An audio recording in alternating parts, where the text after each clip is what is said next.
Κύριο Καλογερόπλο. Καλησπέρα, κύριε Καλογερόπλε. Καλησπέρα, κυρία Βρίνα. Καλησπέρα σε όλους τους τηλεθεατές σας.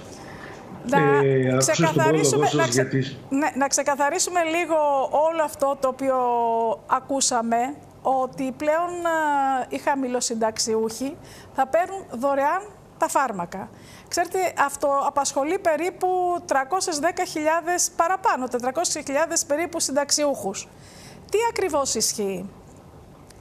Καταρχήν να πούμε ότι ένα πολύ καλό μέτρο, το οποίο το προτείνανε 8 βουλευτές, έγινε σημαία στο Υπουργείο Υγείας και από εκεί πέρα η κυβέρνηση αυτή το θεσμοθέτησε, ώστε οι 300.000 χαμηλοσυνταξιούχοι, αυτοί δηλαδή οι οποίοι βρίσκονται στα όρια της φτώχειας, θα το πω εγώ, να μπορούν να έχουν πρόσβαση στα φάρμακά τους δωρεάν.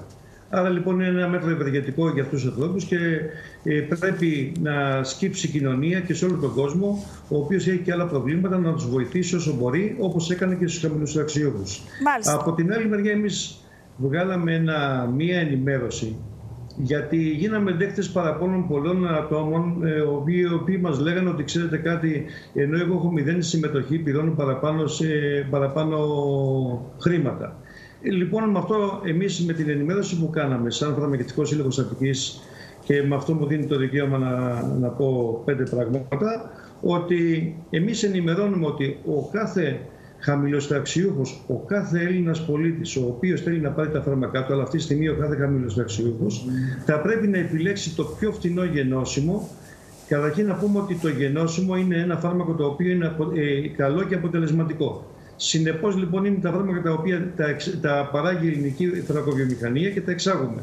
Άρα λοιπόν δεν έχει να φοβηθεί κάτι ο χαμηλοσυνταξιούχος αν επιλέξει το πιο φθηνό, γιατί είναι πάρα πολύ καλό φάρμακο. Από την άλλη μεριά όμως θα πρέπει να πούμε ότι αν επιλέξει το φάρμακο αυτό που αποζημιώνεται από το ταμείο, τότε θα είναι μηδενική η συμμετοχή του.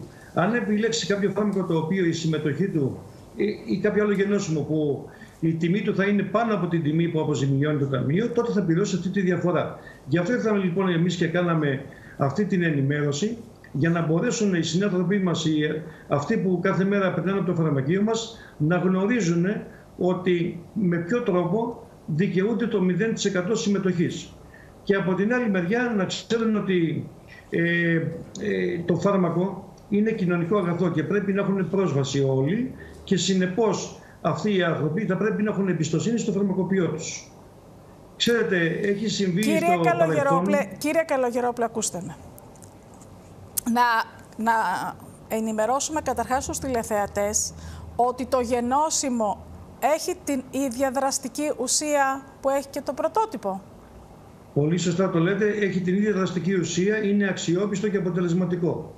Γι' αυτό είπα προηγουμένως ότι δεν έχουν να φοβηθούν τίποτα οι συνάνθρωποι μας, οι ασθενείς, να έχουν εμπιστοσύνη στο φαρμακοποιό που συνέχεια επισκέπτονται καθημερινά στο φαρμακείο, και είναι ο άνθρωπός τους, ο άνθρωπος της διπλανής πόρτας, θα πω, ο οποίος είναι πάντα δίπλα τους. Ξέρετε όμως, με την πάσα που μου δίνετε, μπορώ να πω και κάτι άλλο, ότι το θέμα είναι να πάρει το γενώσιμο, αλλά πρέπει εδώ να συμβάλλουν και οι γιατροί, γιατί καμιά φορά γράφουν εμπορική ονομασία. Άρα λοιπόν, αν αυτός ο άνθρωπος ή κάποιος γιατρός επιλέξει την εμπορική ονομασία, θα του φέρει μια δυσκολία και δεν θα μπορεί να πάρει το γενώσιμο. Ξαναπείτε, κύριε Καλογερόπλε, να το ξαναπούμε αυτό, γιατί είναι πάρα πολύ σοβαρό και είναι αυτό το οποίο δημιουργεί τα προβλήματα ανάμεσα στους ασθενείς, στο γιατρό που συνταγογραφεί και σε εσάς που έρχονται για να εκτελέσετε τη συνταγή, και ειδικά όταν υπάρχει η εφημερία, γιατί εκεί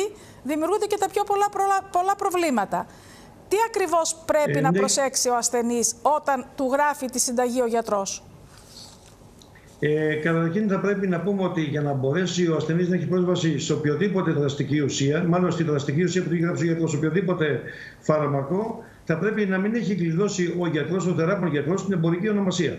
Άρα αυτό λύνει τα χέρια στους φαρμακοποιούς, γιατί θα μπορέσουν να του δώσουν το γενώσιμο που έχουν στο φαρμακείο τους, θα μπορέσουν να επιλέξουν το πιο φθηνό γενώσιμο που έχουν στο φαρμακείο τους. Γιατί σκεφτείτε, κυρία Βρίνα, αυτό το φαινόμενο το οποίο συζητάμε αυτή τη στιγμή μπορεί να συμβεί και για τη διανυκτέρευση.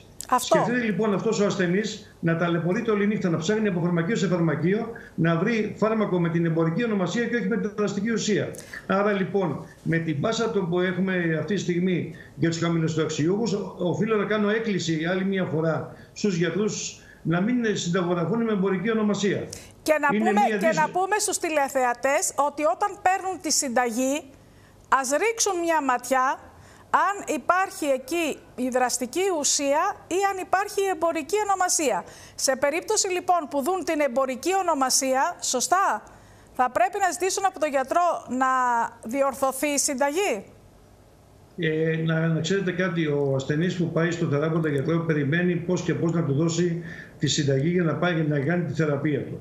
Από την άλλη μεριά, το μόνο που να του πει του γιατρού, ξέρετε γιατρέ μου, αν μπορεί να έχω πρόσβαση στο πιο φθηνό φάρμακο, αυτή είναι όλη η διαδικασία που να πει στο γιατρό, όχι να του προτείνει του γιατρού ποιο φάρμακο να γράψει ή να μην γράψει. Έτσι. Αντί να υπάρχει εμπορική ονομασία, να ζητήσει, αν δει ότι υπάρχει εμπορική ονομασία, να ζητήσει να υπάρχει η δραστική ουσία. Αυτό λέω. Δεν προτείνεις. Πολύ σωστά. Και ξέρετε κάτι, είμαστε σε μια εποχή που έχουμε φοβερές ελλείψεις. Μάλλον ελλείψεις οι οποίες δεν έχουν λυθεί. Παρότι έχει πάρει μέτρα το Υπουργείο Υγείας, έχουμε δει θετικά αποτελέσματα, αλλά οι ελλείψεις παραμένουν. Και ξέρετε κάτι, για εμάς τους φαρμακοποιούς και για τους ασθενείς, η θεραπεία τελειώνει όταν πάρει τα φάρμακά του. Συνεπώς πρέπει να έχει άμεση πρόσβαση ο ασθενής στη θεραπεία τους και γι' αυτό και όλας λέμε για την εμπορική ονομασία. Δηλαδή, δεν φτάνει που δεν έχουν φάρμακα, συνταγογραφούμε και με εμπορική ονομασία και κάποια στιγμή δυσκολεύουν τα πράγματα. Από την άλλη μεριά θα πρέπει ο ΕΟΦ, το Υπουργείο Υγείας και ο ΙΦΕΤ για τα φάρμακα αυτά που είναι σε έλλειψη να κάνει τις απαιτούμενες ενέργειες για να μπορέσουν να έχουν άμεση πρόσβαση στη θεραπεία. Ξέρετε κάτι, εμείς λέμε καμιά φορά να μας αφήνει ανοιχτή την ημερομηνία για να εκτελέσουμε τη συνταγή. Μα όταν ο γιατρός συνταγογραφήσει 25 του μήνα και το φάρμακό σου το πάρεις 5 του αλουνού, η θεραπεία δεν έχει άμεση πρόσβαση. Συνεπώς λοιπόν πρέπει να έχουν άμεση πρόσβαση, να μπορούν να κάνουν τη θεραπεία τους και να μπορέσουν να χαμογελάνε και αυτοί οι άνθρωποι, γιατί ξέρετε κάτι, ο καθένας που έρχεται στο φαρμακείο έχει τα δικά του βάσανα και θέλει να έχει άμεση πρόσβαση στη θεραπεία. Συνεπώς πιστεύω ότι το Υπουργείο Υγείας και όλο ο ΕΟΦ και όλο η ΦΕΤ και όλοι αυτοί οι συναρμόδιοι που ασχολούνται με το φάρμακο θα κάνουν τα πάντα για να βοηθήσουν τον ασθενή να έχει πρόσβαση στη θεραπεία. Είστε οι φαρμακοποιοί, κύριε Καλογερόπουλε, είστε οι φίλοι των ασθενών. Όταν έρχονται στο φαρμακείο, πιστεύω ότι μαθαίνετε τα πάντα. Συζητάνε τα προβλήματα υγείας όλα. Έχουν πολλές φορές να πω μεγαλύτερη εμπιστοσύνη ακόμα και από τους γιατρούς. Αρκεί να πάνε στο δικό τους φαρμακοποιό. Να ξέρετε κάτι, ο φαρμακοποιός αισθάνεται ότι είναι ο ασθενής. Ποτέ δεν αισθάνεται και ξένος προς τον ασθενή. Αισθάνεται ότι είναι κάποιος οικογενειακός του φίλος, κάποιος ο πατέρας του, η μάνα του, στο πρόσωπό τους βλέπει την οικογένειά του. Συνεπώς λοιπόν καταλαβαίνετε λοιπόν ότι κάνουν τα πάντα. Και με αυτό που μιλάμε τώρα θα ήθελα και να πω και κάτι άλλο. Έχουμε μία απίστευτη ταλαιπωρία των ανθρώπων οι οποίοι πάσχουν από σοβαρές ασθένειες. Θα πρέπει λοιπόν, ο Υπουργός έχει υποσχεθεί ότι τα φάρμακα αυτά θα δίνουν τα ιδιωτικά φαρμακεία. Θα πρέπει άμεσα να ληφθούν μέτρα ώστε τα φάρμακα αυτά να δίνονται από τα ιδιωτικά φαρμακεία με τη ισχύουσα νομοθεσία. Γιατί ξέρετε κάτι τώρα, στην υγεία δεν υπάρχουν περικοπές. Δεν μπορεί να πεις στον ασθενή θα πας στο δημόσιο φαρμακείο ή στο φαρμακείο του ΕΟΠΗ. Εφόσον περνάει 10 φαρμακεία για να πάει εκεί και ενώ υπάρχει το φαρμακείο της γειτονιάς του που είναι ο φαρμακοποιός του, για ποιο λόγο να ταλαιπωρείται? Άρα λοιπόν πρέπει να κοιτάμε στα μάτια τον ασθενή, να κοιτάμε η πολιτεία να κοιτάει στα μάτια τον πολίτη, να κάνει οτιδήποτε σωστό, να τον βοηθήσει να έχει άμεση πρόσβαση στη θεραπεία του για να του χαρίσει το χαμόγελο. Ωραία. Να δείξουμε και μια εφαρμογή την οποία έχετε δημιουργήσει από το Φαρμακευτικό Σύλλογο, μέσα από την οποία μπορούν πλέον οι πολίτες, τη βλέπουμε εδώ, θα μας πείτε ακριβώς τι είναι? Ναι, είναι μια εφαρμογή η οποία είναι καρπός όλου του Διοικητικού Συμβουλίου και είναι το Φαρμακευτικό Σύλλογο Αττικής, ο οποίος με αυτή την εφαρμογή τι θέλει να κάνει? Θέλει να εξυπηρετήσει τον πολίτη, τον άνθρωπο, τον φίλο μας, αυτόν που ψάχνει το φάρμακό του, το εφημερεύον φαρμακείο, να βρει ποιο φαρμακείο είναι πιο κοντά, ποιο φαρμακείο, τι απόσταση είναι το φαρμακείο του από το σπίτι. Και ξέρετε κάτι, μια και είπαμε για τα φάρμακα, θα σας πω και κάτι άλλο.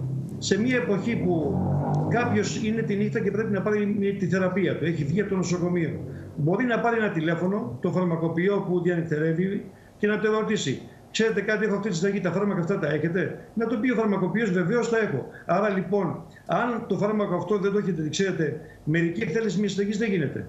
Αν λοιπόν ο φαρμακοποιός του πει ότι το φάρμακο αυτό, ξέρετε κάτι, δεν το έχουμε αυτή τη στιγμή, μπορεί να πάρει τηλέφωνο το επόμενο φαρμακείο που διανυτερεύει και αμέσως να είχε πρόσβαση στη θεραπεία του. Συνεπώς λοιπόν, και ο πολίτης βρίσκει το φαρμακείο που εφημερεύει άμεσα και που είναι πιο κοντά, και από την άλλη μεριά παράγουμε και έργο ούτως ώστε να μην ταλαιπωρεί το ασθενής με τις ελλείψεις των φαρμάκων. Συνεπώς λοιπόν είμαστε αρρωγοί στο Υπουργείο για να βοηθήσουμε και εμείς που Κύριε Καλογερόπλε, να σας ευχαριστήσω. Έχουμε δείξει τις εφαρμογές που μπορούν να κατεβάσουν από το κινητό τους, έτσι ώστε να μπορούν να έχουν μια γρήγορη και ευκολότερη εξυπηρέτηση σε ό,τι έχει σχέση με τις εφημερίες. Να σας ευχαριστήσω που ήσασταν κοντά μας. Θα τα ξαναπούμε σύντομα. Να είστε καλά. Ευχαριστώ πολύ για το βήμα που μας δώσατε και να είστε πάντα καλά.